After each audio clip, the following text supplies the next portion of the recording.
హైదరాబాద్ లో కన్సల్టేషన్ మరియు 3,500 రూపాయల colour Doppler test Avis hospitals లో ఉచితంగా పొందండి.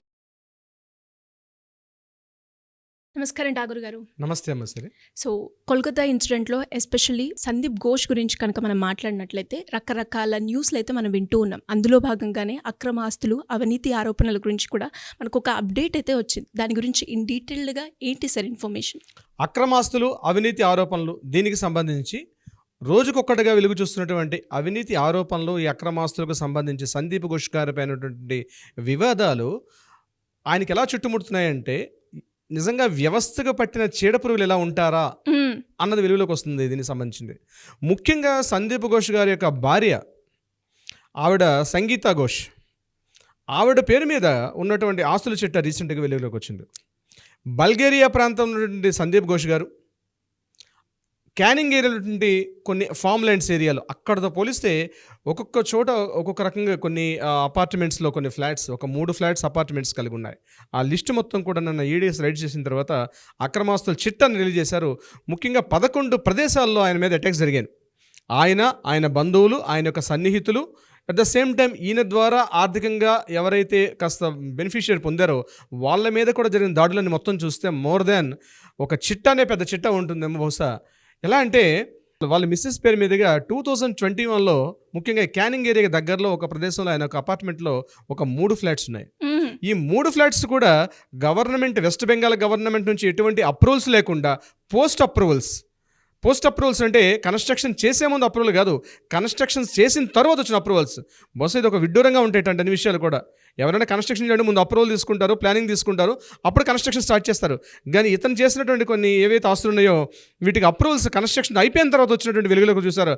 ఆ లిస్ట్ని కూడా ప్రిపేర్ చేశారు ఈడీ నుంచి వచ్చేటువంటి అధికారులందరూ కూడా.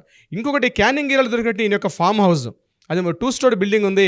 ఆ బిల్డింగ్ బయట కూడా ఆయనకున్నటువంటి సందీప్ ఘోష్ అనే పేరుతోటి అక్కడ ప్రదేశంలో ఉన్న ఆ వ్యక్తులు లోకల్ అందరూ కూడా డాక్టర్ బాబు గారి హౌస్ని పిలుచుకుంటుంటే అదొక అక్రమాస్తులు కట్టడం. అది అక్కడ ఆ ప్రదేశాన్ని రైడ్ చేసినప్పుడు ఎన్నో కొత్త డాక్యుమెంట్స్ వెలుగులోకి వచ్చాయి. ముఖ్యంగా ఈయన చేసినటువంటి ఫార్జరీ డాక్యుమెంట్స్, ఈయన ఒక్కటి కేవలం అవినీతి ఆరోపణలు, ఏదో కరప్షన్ చేశాడు ఇవన్నీ కాకుండా కొన్ని ఫార్జరీ డాక్యుమెంట్స్. ఆ డాక్యుమెంట్స్ ఎవరివి అంటే ఒక డెసిషన్ తీసుకునేటప్పుడు, అంటే ఈయన ఒక ప్రిన్సిపాల్గా ఉంటూ ఆ కాలేజీలో ఏమైనా డెసిషన్స్ తీసుకునేటప్పుడు బోర్డు మీటింగ్స్ కండక్ట్ చేస్తారు. బోర్డు మీటింగ్స్ కండక్ట్ చేసి బోర్డు మీటింగ్లో ఆ మినిట్స్ బుక్లో అక్కడ సిగ్నేచర్స్ అయిన తర్వాత బోర్డు మీటింగ్స్ ఓకే చేస్తేనే అవి ఇంప్లిమెంటేషన్కి వస్తాయి, అప్పుడే ఫండ్స్ రిలీజ్ అవుద్ది. దీని ఒక లెంగ్తీ ప్రాసెస్ ఉంటుంది. అయితే బోర్డు మీటింగ్లో ఎటువంటి అప్రూవల్స్ రాకుండా ముఖ్యంగా కాలేజీలో ఉన్నటువంటి 2 కేఫ్స్ ఉన్నాయి అక్కడ, 2 కాలేజీలు మొత్తం ఆ కాలేజ్ అండ్ హాస్పిటల్ సంబంధించిన దగ్గరలో ఆ ఈశాన్ కేఫ్ అని ఉంది. దాన్ని నడుపుతున్న వ్యక్తి ఎవరు? అఫ్సర్ అలీ ఖాన్, వాళ్ళ మిస్సెస్ పేరు మీదుగా ఉన్నటువంటి ఈశాన్ కేఫ్. ఇవన్నీ కూడా ఎక్కడ కూడా బోర్డు మీటింగ్స్ ఎవరు కూడా అప్రూవల్ చేయాలి అఫీషియల్గా, కానీ తను ఫార్జరీ డాక్యుమెంట్స్ చేసి అది కూడా ఇన్ మీద సెక్షన్ నమోదైంది, ఫార్జరీ సెక్షన్ కూడా. ఈ టోటల్గా అనమాట ఆయన చేస్తున్నటువంటి అక్రమార్కులు చిట్టా చూస్తే ఒక్కొక్కటి వెలుగులోకి వస్తుంటే భయానికాన్ని కొలుపుతున్నాయి అనమాట.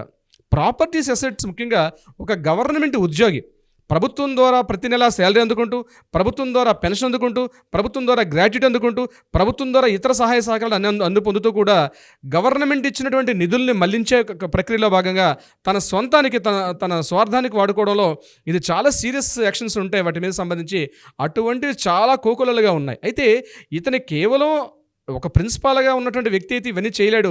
ఈయనకి డెఫినెట్గా రాజకీయ ప్రముఖులతో ఉన్నటువంటి సత్సంబంధాలు ఉండొచ్చు. అదేవిధంగా హైయర్ డిపార్ట్మెంట్స్లో, ముఖ్యంగా మినిస్ట్రీ ఆఫ్ హెల్త్ డిపార్ట్మెంట్, ఆ డిపార్ట్మెంట్లో కూడా ఈయనకి సంబంధించిన వ్యక్తులు ఎంతో కొంత సహాయం చేయకపోతే డెఫినెట్గా ఈయనంత ఆస్తులు కూడబెట్టే అవకాశం అయితే ఉండదు. వెలుగులోకి వచ్చారు కాబట్టి విషయాలన్నీ మనకు తెలుస్తున్నాయి. ఇంత కాకుండా ప్రతి కాలేజీలో ఇంకెంతమంది ఉన్నారో వాళ్ళందరూ కూడా చెంపపెట్టు. ప్రతి కాలేజీలో ఉన్నటువంటి వైద్య వ్యవస్థలు ఉన్న వాళ్ళు ఏదో ఒక రోజు నాడు పాపం పండుతుంది, ఏదో ఒక రోజు నాడు మీ కాలం మూడుతుంది. డెఫినెట్గా అలర్ట్ అవ్వండి. మీకు ప్రభుత్వంలో ఉద్యోగం, ఒక ప్రభుత్వ ఉద్యోగం మీరుంటూ ఎన్నో సదుపాయాలు పొందుతున్నప్పుడు మీరు ఇటువంటి మిస్గైడ్లెన్స్ వెళ్తూ అక్రమంగా ఆశలు కూడబెడితే ఏదో ఒక రోజు నాడు మరలా మీకు మీ పరువు పోతుంది, మీ ప్రతిష్ట పోతుంది. అట్ ద సేమ్ టైం మీకున్నటువంటి ఆ జాబితాలకు ఇది కూడా మీకు పోయి చాలా ఇబ్బందులకు గురే అవకాశం ఉంటుంది. అటువంటి పరిస్థితిని సందీప్ ఘోష్ ఇక్కడ ఎదుర్కొంటున్నారు. కేవలం ఈయన కాకుండా వీళ్ళ మిస్సెస్ కూడా ఇక్కడ అసిస్టెంట్ ప్రొఫెసర్ ఆవిడ. ఆవిడ కేవలం షీఈ్ ఆల్సో ఒక ప్రొఫెసర్ ఇక్కడ ఇదే Yes. కాలేజీలో ఆవిడ కూడా వర్క్ చేస్తున్నారు. చాలా మంది ఏంటంటే ఈవిడేదో వేరే జాబ్ అనుకుంటారు, కాదు ఇక్కడ ఇదే కాలేజీలో ఆవిడ అసిస్టెంట్ ప్రొఫెసర్గా వర్క్ చేస్తున్నారు. సో ఆవిడకి కూడా బెనిఫిషియల్ వస్తుంది. ఆవిడ కూడా ఒక గవర్నమెంట్ ఉద్యోగి, గవర్నమెంట్ మెడికల్ కాలేజ్లో ఒక అసిస్టెంట్ ప్రొఫెసర్ అంటే యాజ్ అ ప్రొఫెసర్గా ఆవిడ కూడా ల్యాక్స్లో శాలరీ ఉంటుంది. ఇన్ని బెనిఫిట్స్ భార్యాభర్త ఇద్దరు కూడా పొందుతూ కూడా వాళ్ళ ఫ్యామిలీ హిస్టరీలోకి చెప్పకూడదని సోషల్ మీడియాలో చెప్పకూడదు కూడా మనం చెప్పట్లేదు, కానీ వాళ్ళ ఫ్యామిలీ హిస్టరీ కూడా మన దగ్గర ఆ డేటా ఉంది. అవును. కానీ కొంత ప్రైవసీ మోడ్లో ఉండడం వల్ల మనం రివీల్ చేయలేకపోతున్నాం. కేవలం ప్రాపర్టీస్ మాత్రమే. ఇక్కడ ఈయనకి 2 రకాల దర్యాప్తు సంస్థలు 2 రకాలుగా ఈయన మీద చేస్తున్నాయి. ఒకటి సిబిఐ వాళ్ళు, సిబిఐ డిపార్ట్మెంట్లో ఉన్న ఏసీబీ వాళ్ళు ఈయన మీద, అంటే anti corruption bureau section prevention of 1988 act ప్రకారం సెక్షన్ 7 ఈయన మీద ఇంపోజ్ అయింది. దాని ప్రకారంగా ఈయనకుంది. అదే at the same time ED అధికారులు, ఎన్ఫోర్స్మెంట్ డైరెక్టరేట్ అధికారులు కూడా ఈయన మీద అటాక్ చేశారు. దానికి సంబంధించి కూడా ఎదుర్కొంటున్నాడు. అయితే ఈయన మీద ఇప్పుడు ఉన్నటువంటి ఏవైతే అలిగేషన్స్ ఉన్నాయో 3 అలిగేషన్స్ ఉన్నాయి. ఒకటి రేప్ అండ్ మర్డర్. ఈయన కాలేజీలో ఈయన పనిచేస్తున్న టైంలో ఆ రేప్ అండ్ మర్డర్ జరిగిన సంబంధించి ఇప్పటిదాకా మనకి ఎటువంటి ఇన్ఫర్మేషన్స్, ముఖ్యంగా సందీప్ ఘోష్ యొక్క పాత్ర ఎంత ఉంది, ఈయన ఎంతవరకు ఇన్వాల్వ్మెంట్ అనేది బయట ఊహాగానాలు తప్పించి అధికారికంగా ఎక్కడ కూడా మనకి రిలీజ్ కావట్లేదు. సో అది మనం అక్కడ పక్కన పెడితే మిగిలినటువంటి అవినీతి ఆరోపణలు కానీ అక్రమాస్తులు కలిగి ఉండడంలో మాత్రం రోజుకోటి పుంఖానుగా వస్తున్నాయి ఒక్కొక్క ఇన్ఫర్మేషన్ బయటికి. Yes. సో దీనికి సంబంధించి మనం అప్డేట్స్లోకి వెళ్ళినట్లయితే కేవలం ఆస్తులు ఇవే కాకుండా ప్రభుత్వ రాజకీయ సంబంధాలు, ముఖ్యంగా ఏదైతే ఈయన ఫామ్ హౌస్ ఉందో, ముఖ్యంగా క్యానింగ్ ఏరియాలో కలకట్టా నుంచి సుమారు ఒక 30 కిలోమీటర్స్, అంటే ఫర్ ఎగ్జాంపుల్ మన హైదరాబాద్ నుంచి శంకర్పల్లి చేయాలి ఎట్లా అనుకుంటామో అది చాలా కాస్ట్లీయెస్ట్ ఏరియా. అక్కడ చాలామంది బిజినెస్ మ్యాగ్నెట్స్, అదే పెద్ద పెద్ద పొలిటీషియన్స్ వీళ్ళు అక్కడ మాత్రం ల్యాండ్ ఎకరాల్లో కొనుక్కుంటూ ఒక ఫామ్ హౌస్ కట్టుకుంటారు. చాలా కాస్ట్లీయెస్ట్ ఏరియా, ఏకర్స్లో, అంటే సిటీకి అవుట్స్కట్స్లో ఉంటారు. అక్కడ వీళ్ళు చేసేటప్పుడు ఆ అటాక్స్కి వెళ్ళేటప్పుడు ఈడీ వాళ్ళకి లోపల దొరికిన డాక్యుమెంట్స్ విషయానికి వస్తే చాలామంది రాజకీయ ప్రముఖులు కూడా ఈ ఫామ్ హౌస్కి విజిట్ చేశారని, చాలా పెద్దవాళ్ళతో సత్సంబంధాలు ఉన్నాయని, వాళ్ళు వస్తూ వెళ్తుంటారని కూడా లోకల్ వాళ్ళు చెప్పడం. అట్ ద సేమ్ టైం అక్కడ దర్యాప్తు పేపర్లు కూడా దొరికాయి. ఇప్పుడు ఏంటంటే మీడియాలో రిలీజ్ చేయరు, ఎందుకంటే చాలా కాన్ఫిడెన్షియల్గా డాక్యుమెంట్స్ని కూడా సీల్డ్ కవర్లో సుప్రీంకోర్టు హ్యాండ్ ఓవర్ చేశారు, హైకోర్టుకి హ్యాండ్ ఓవర్ చేశారు. దీనికి సంబంధించిన దర్యాప్తులు కూడా జరుగుతున్నాయి. ముఖ్యంగా సెల్డా కోర్టులో ఈయన ఫేస్ చేస్తున్నాడు, ద సేమ్ కలకట్టా హైకోర్టులో కూడా ఈయన ఫేస్ చేస్తున్నాడు ఈ ప్రాబ్లమ్ సంబంధించి. బట్ ఏదేమైనప్పుడు కూడా తొందరలో మరికొన్ని వివరాలు కూడా బయట వెలుగులోకి వచ్చే అవకాశం అయితే ఉంటుందండి సిరి గారు.